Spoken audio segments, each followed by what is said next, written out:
Welcome to Read Aloud, Awesome People. And today on Wednesday, we are going to be exploring the book, Nico Draws a Feeling. So this is about Nico and how he uses his drawing and artistic ability to express himself.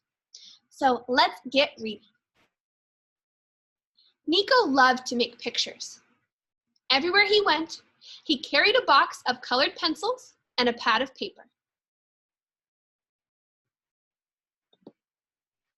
Because everywhere he looked, he saw something that inspired him.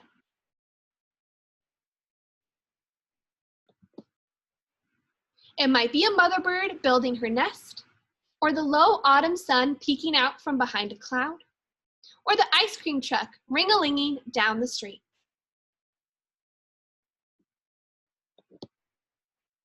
When Nico was inspired, it felt like a window opening in his brain.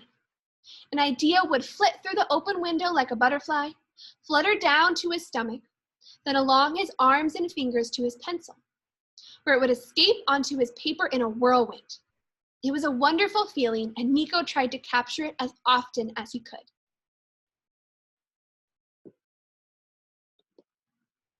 Sometimes he showed his pictures to his friends. "What is it?" one of them would ask. "It's the ring-a-linging of the ice cream truck," Nico would answer. "It doesn't look like an ice cream truck," someone else would say. "It's not the ice cream truck," Nico would explain. "It's the ring-a-ling." "Where's the bell?" "It's not the bell. It's the ring-a-ling." "I don't get it."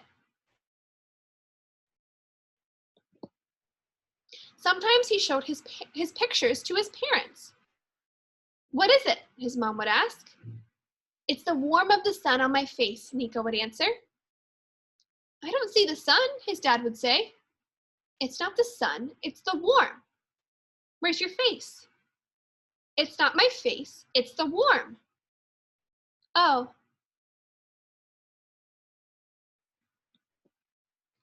Once he showed a picture to his teacher, Miss Reed. "What is it?" Miss Reed asked. "It's the hard work of a mother robin building her nest," Nico answered. "Where's the robin?" "It's not the robin, it's her hard work." "So this is the nest?" "It's not the nest, it's her hard work." "I see." But Miss Reed didn't see. None of them did. One night, Nico sat on his bed thinking about all the pictures taped to his walls. Then he looked at himself in the mirror. He was inspired to make another picture, only this one he taped to the back of his door, where no one else could see it. The next day, Nico was heading out with his paper and colored pencils when he noticed a moving truck next door, a girl about his age. "Hi," said the girl. "I'm Iris." "I'm Nico. Hi." "What are you doing with that stuff?" "This? Nothing." "Are you going to draw?" "Well, yeah, I like to make pictures." "Can I see them?" "I don't know," he said. "You might not like them." "But I might," Iris answered. Nico decided it would be rude to say no, so he invited Iris over. When they got to his room, Nico waited for her questions. But she just looked and looked. Finally, after looking at every picture in the room, Iris discovered the one behind the door.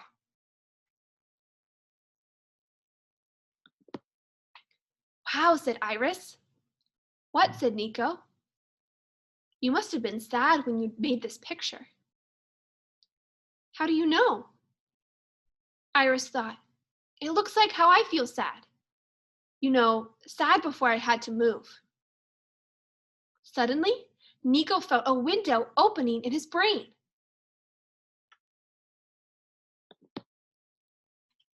"Can I make a picture for you?" asked Nico. "For me?" "Sure," said Iris.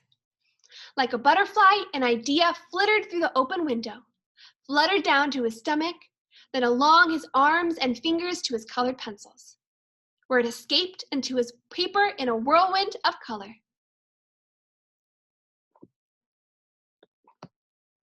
When he was finished, he handed the picture to Iris.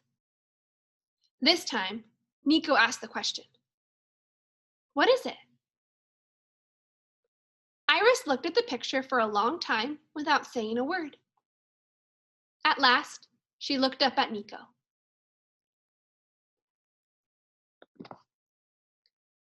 "I'm not exactly sure, but it makes me feel like I made a new friend."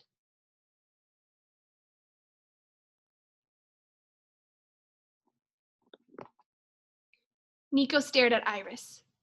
"You can see that?" "I can feel it," Iris replied, "like a butterfly landing on my finger." "A butterfly?" asked Nico. "I know, it sounds weird."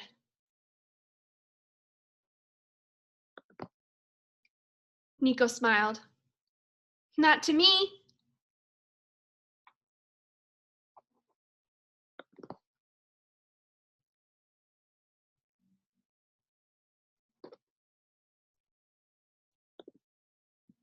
The end. I hope you enjoyed the story of Nico Draws a Feeling. How art can be a beautiful way to show how you're feeling in a certain moment. So I hope you enjoyed that story, Super Scholars. Thank you so much for joining me for story time. It's one of my favorite parts of the day. So let's stretch it out and move our body to get right back to work.